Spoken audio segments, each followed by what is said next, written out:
Добар ден на сите. Се извинуваме за ова невреме, време кое ја одржуваме през конференцијата, но се надевам дека содржината ќе биде барем соодветна на температурата.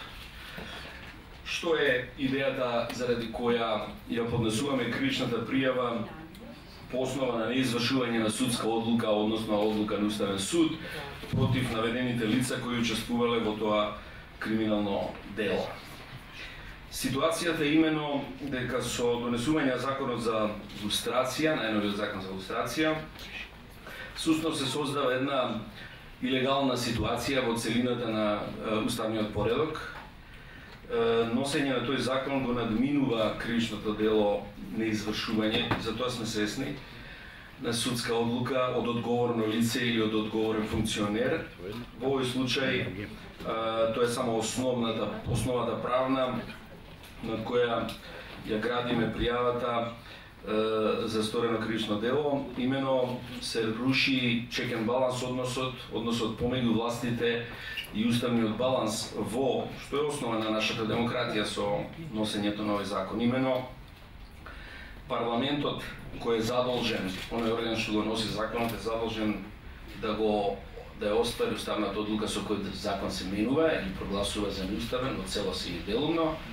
Наместо тоа да го направи, тој всушност носи нов закон со кој директно и јасно не ја спроведува, одбора да спроведе одлуката на Уставниот суд и со тоа создава преседан во правниот систем на Република Македонија, имено го уништува уставната основа на поделените власти. Во овој случај парламентот, уставот е исто основа за функционирање на парламентот, негирајќи го уставот и поделбата на властта во уставот, ја негира и собствената основа.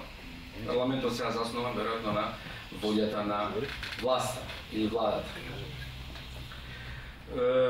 Второ ниво на последици е што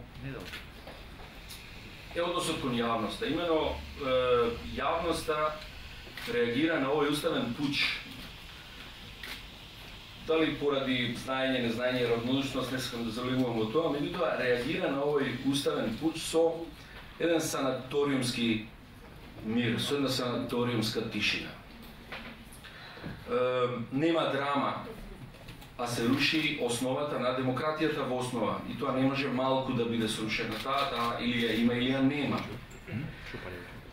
Таа се на скоро блага, некаква пријатна деменција постои во јавност околу ова прашање. Равнодушност која е посебна драма. И сметаме дека со јавноста во која презентираме пријавата, нашиот долг кон дебатата во јавноста и драмата во јавноста околу неуставноста на целината на поредокот ќе ја потенцираме, што сметаме дека е наш долг на некој начин. Значи, само оние делови од санаториумот, кај што се посебно опасните пациенти затворени, по некој крик се слуша. И тоа е прилика овој крик кој го правиме ние. Не знам дали ви интересира и дали ќе ви интересира институционалното, односно правното ниво на пријавата. Јас само малку ќе се задржам на тоа, нема да ве ѓавам. Веројатно ќе имате јавно после поднесувањето и до сите медии доставено. Значи, се заснова на членот 377, мисле да, став 3 од Казнениот закон во кој се дефинира кривично дело неспроведување на судска одлука и во ставот 3 неспроведување на одлука на Уставен суд. Тоа прилично прецизирано и јасно е. Лицата кои се обвинети се оние кои го поднеле предлогот и председател на собранието кој всушност е шеф на органот кој го донел законот. Пријавата е насочена кон институциите и кон јавност. Кон институциите овој процес правен да се покрене, независно дали сме свесни за начинот на кој институциите ќе реагираат на него, како ќе се однесат, тој се нивен дел од приказната. Нашиот дел писмено, правно требаше да го направиме и го направивме. Институциите треба, по наше мислење, да реагираат, да ги посочат овие лица за виновни за стореното кривично дело, тоа е првиот ниво. А како понатака процедурата ќе ја тера, зависно од нивната позиција и статус на имунитети кои ги имаат. а тоа е зависно од казната која по тоа кришно дело се предвидува.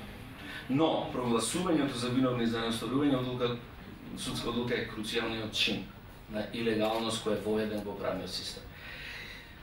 Второто ниво е кон јавноста велама расправа околу моментот на неуставност и посебно елементот ироничен, циничен дека, па добро, знаете ли ова дека ќе биде игнорирано или отфрлено или ќе биде благо третирано и така натаму. Тоа го знае секако како предуслов, како би или како претпоставка како би реагирале институциите. Но она што е за нас важно реченицата која Спартак му одговара на робот кој, односно на трговецот кој се обидува или се нуди да ги преведе преку Атлантикот. Важно е успехот на тоа што го правиме е со самото тоа што го објавуваме и што станува јавно. Не е најважно дали нас вистина пријавата ќе ја преземат, најсериозно ќе се бават со... Мислам, важно е, но не е во овој случај најважно. Најважно е ова јавно предочување на злото кое е направено од една страна и од друга страна етичен став е да биде осветлено тоа зло, темелите на тоа зло, во име на безсмртната идеја, ако сакате, на слободата и борбата за неја. Тоа е чин кој сметаме дека е важен. Идејата слободата и борбата за неја не е врзана за тоа како јавниот обвинител ќе реагира. Таа е врзана за чинот, гестот, образложение на тој чин, дали држи или не држи, тоа е врзано за тој гест.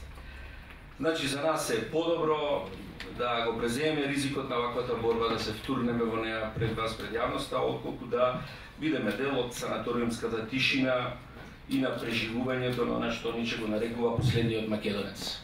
Односно, последниот човек, последниот македонец. Благодарам на вниманието, толку од мене. Може прашање или ке... Добро, пратениците се заштитени со уставот.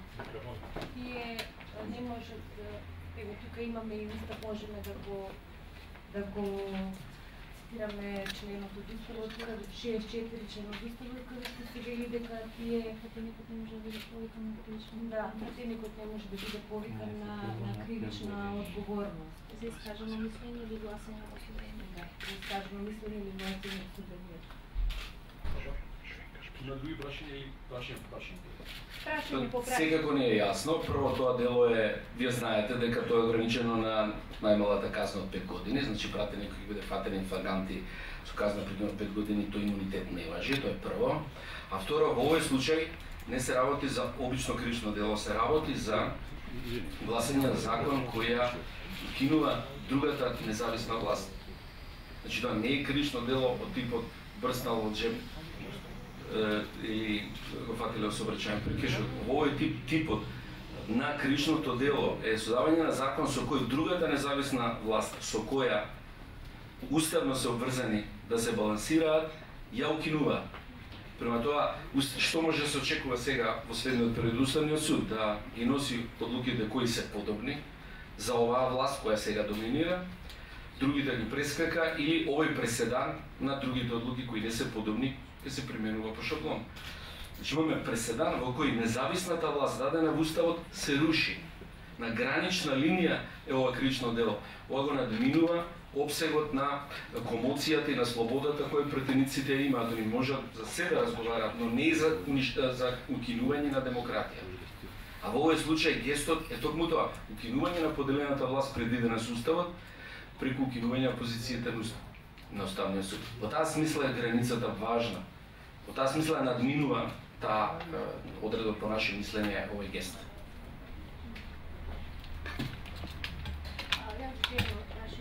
Ние новинарите сме свесни дека со секоја реакција пред Уставниот суд власта ностоп ни предлага се поригорозен закон за лустрација и ностоп го проширува опсегот. Ете со последниот закон натре се фатени бизнисмените кои имаат 5% капитал во некоја компанија која била приватизирана во време на транзицијата.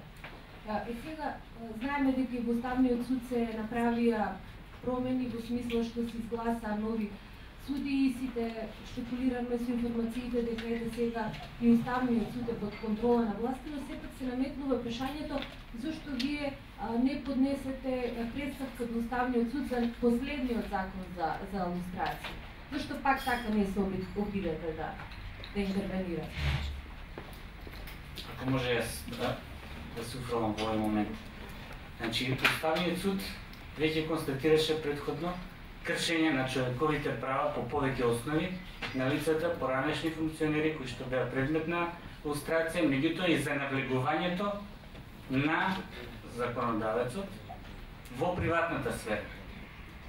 Исто така за кршење на правото на здружување на невладините организации, затоа што и тие беа дел на терени.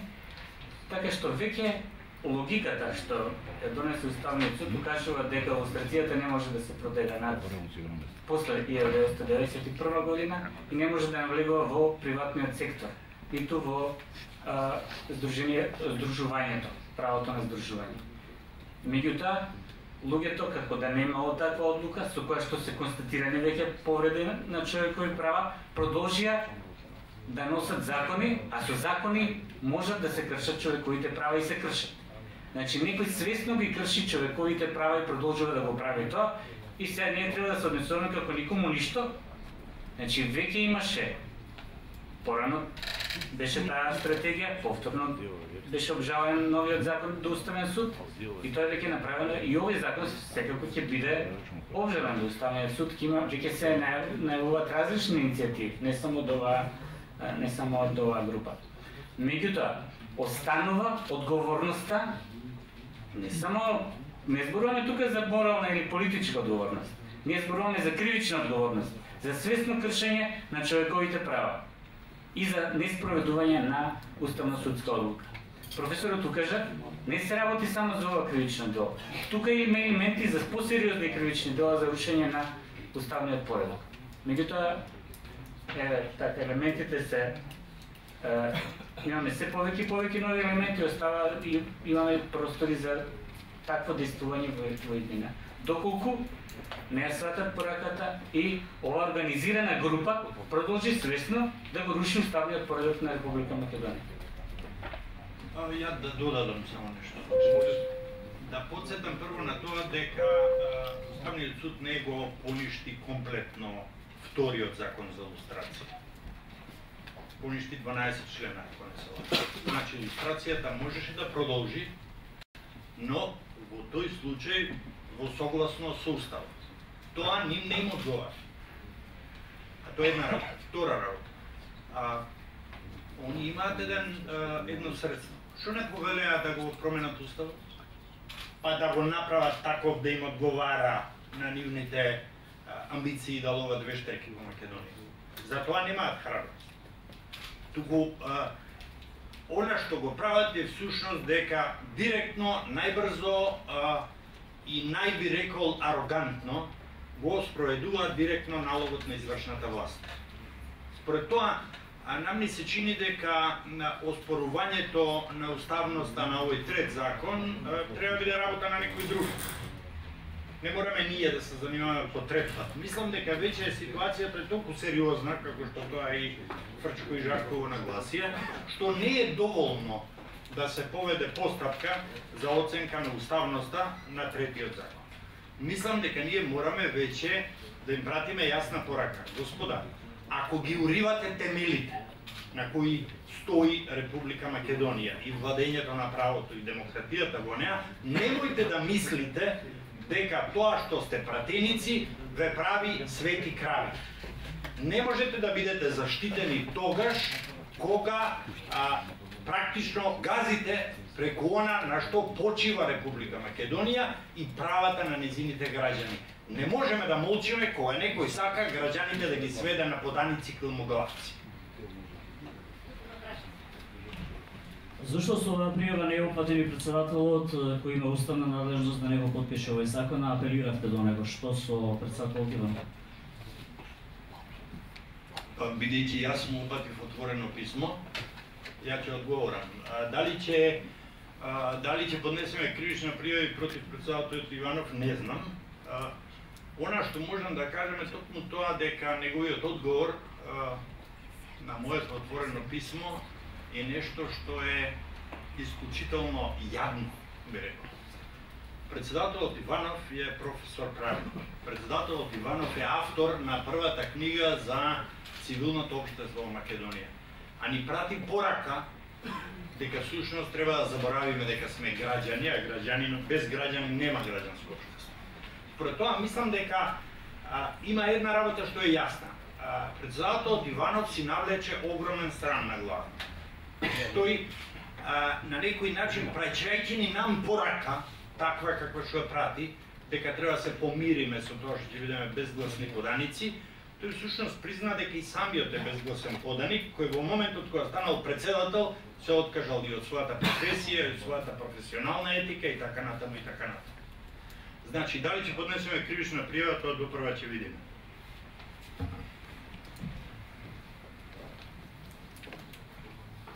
Добре, во преку да га прашам, два пати се поднесуваше на Уставен суд, Па има ради камерата. Преставка, два пати поднесуваше. И за двете верзии и за двата закони за илустрација беа поднесени барања да се приспита уставноста на тие закони. Мислам дека во првиот случај беа 2, а со вториот закон 3.